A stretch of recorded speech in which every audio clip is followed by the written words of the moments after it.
Brett from Mid-State Sports Corner here. I am with Lions legend Jason Hanson. 21 seasons, right? 21. You hold the record for the longest tenure with one team. I do. Yeah. Most seasons played with a single team. I love that. So you, obviously, when I was a kid, you were the kicker that I knew forever. And obviously, you were just lights out all the time. So how do you feel about the Lions' current kicking situation? Jake Bates did great last year. He's a little struggle-ish this year. But how do you feel about it? I think he's great. And I think, we talk about a kicker struggling. We're talking about guys how he missed a 55-yarder. Right, yeah. What's his problem?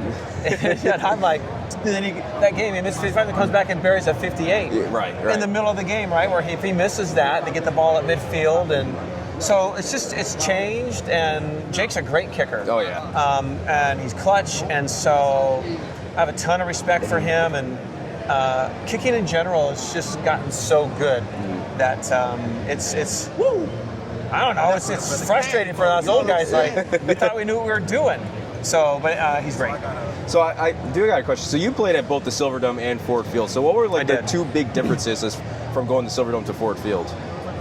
Well, my best football memories are at the Silverdome. Right. We were pretty good. In fact, sometimes really good.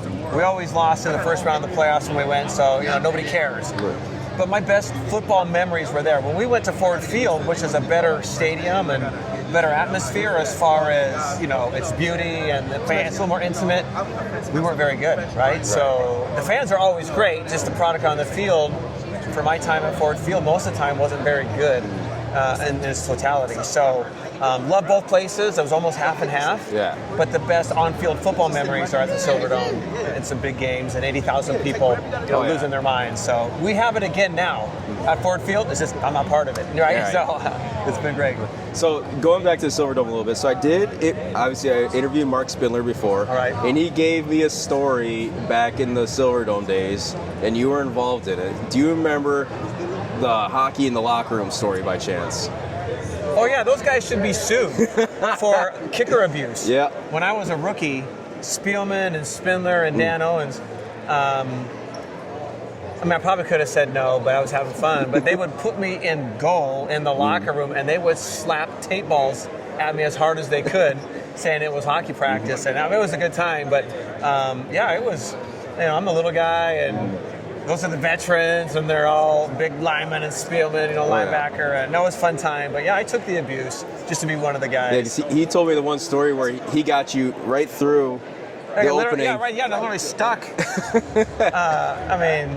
Glad I made some memories for those guys. No, so it is a valid story. It's a valid story. When he was telling me, I was just like, okay, that could be buttered up a little bit, but that's a good one. No, it totally can be buttered up, but that one was for real. Yeah, so all good. They were good dudes, but that happened. So how do you feel about the current state of the Lions now? You did allude to it a little bit as far as like how Ford Field is nowadays, but how do you like them now? Well, they are one of the top teams in the NFL.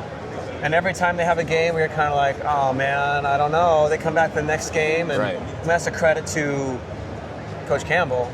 But then just the climate and the guys, and there's a lot of football to be played, right? You can go 15-2 and get out of the playoffs too soon, right? And I don't mean that facetiously. It's hard. Oh, yeah. You've got to be not only a good season, you've got to end the season healthy, and you got to have your foot on the pedal and be accelerating, and but the groundwork's being laid for another run. So if they can stay healthy and keep getting better, right? We've seen things like clean that up. They could be that team. You looked at it with the Kansas City game. It was a little meh, but then they came back next week and then it looked like the Lions again. You're like, opening game of the season as well against the Packers. You're like, oh, this is not the same football as we saw. And then they come back the next few games and they look great again. And so they're there. Just stay healthy, keep getting better, and they're going to be in the conversation. But you have to prove and earn every ounce of it to get there. So, but they're an awesome team. Like I said, one of the best, if not the best. They're competitive every week. The fans are getting what they deserve. It's been a lot of fun. So do you like the fact that they their jersey style now is more of what you were playing with back in the day? Yeah, I like the variations that they got. I kind of like spicing them up a little bit. Yeah. You can have your baseline traditional thing, but the NFL's moved away a little bit. I think that's good for, it keeps it fresh. It's good for merchandise sales, I'm sure, too. Oh, yeah. But, I think it's fun to have some variation without getting ridiculous, right? And still looking like a professional and not a circus. Yeah. But they're doing great, and alternate jerseys are fun. And Right. But yeah, when they come back to kind of the traditional once in a while, it's good. Yeah.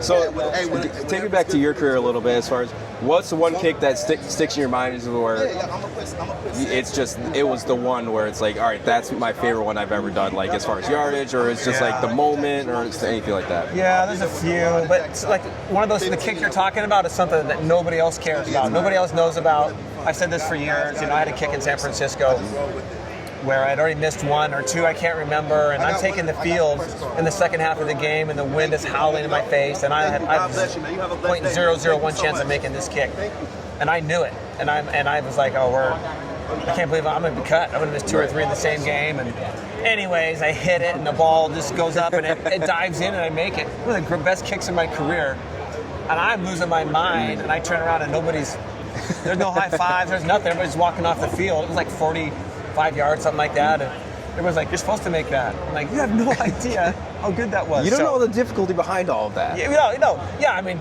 the goalposts were shaking, and whatever. It's just one of those things. As a kicker, I'm like, that was a ultra low percentage kick, and I just made it. And I felt so good, and nobody cares. So. Love that. Well, Jason, thank you so much for taking the time. Really appreciate it. Nice meeting you.